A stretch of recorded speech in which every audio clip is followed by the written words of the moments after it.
Yesterday, when I saw Daniel Bwala hitting on his former principal, I don't know whether make I start to cry or make I start to laugh, but I felt ashamed anyway. Now say you belle fool, now I make you come outside. They hit on your former principal.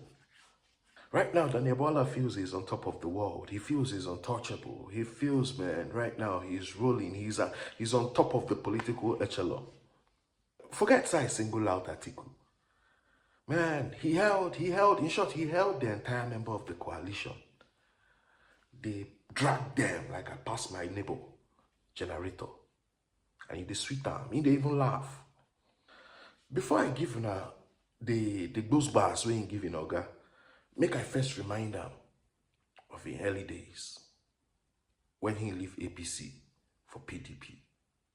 Watch this.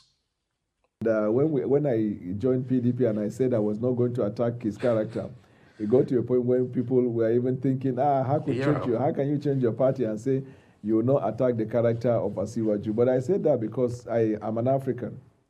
We come from a foundation where we can debate issues, but without having to insult people. And that's why I said I will not insult his character. That's one. Number two, my choice of the PDP is also because the candidate of the PDP, Alhaji Atiku Abubakar, is somebody I have the highest regards for. Is somebody I consider at the moment as the most experienced and qualified person given the exigency of the moment and the circumstances we face in Nigeria. And I have a lot to say going forward and right into the campaign about his attributes, about his experience, about his history, and about his commitment and strong will in ensuring that Nigeria is moved in a direction that will take us out of the woods and then place us in a better pedestal. Sure, I don't hear him now.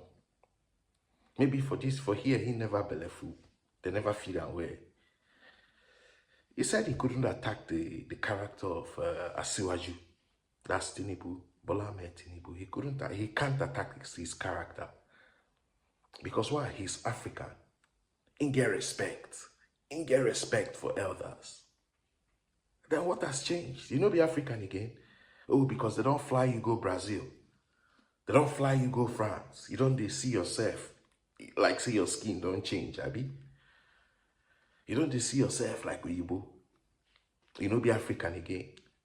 You know they deal with the issues again. Now you deal with persons. At this point, he saw Atiku to be the solution. Atiku had the solution. Atiku was the man. All of a sudden, what changed? And you make I no go too much far. Make una hear within person talk about him from our Oga. But when these aggrieved elements come together, one didn't get ministerial position, he's angry, he wants to unseat the government.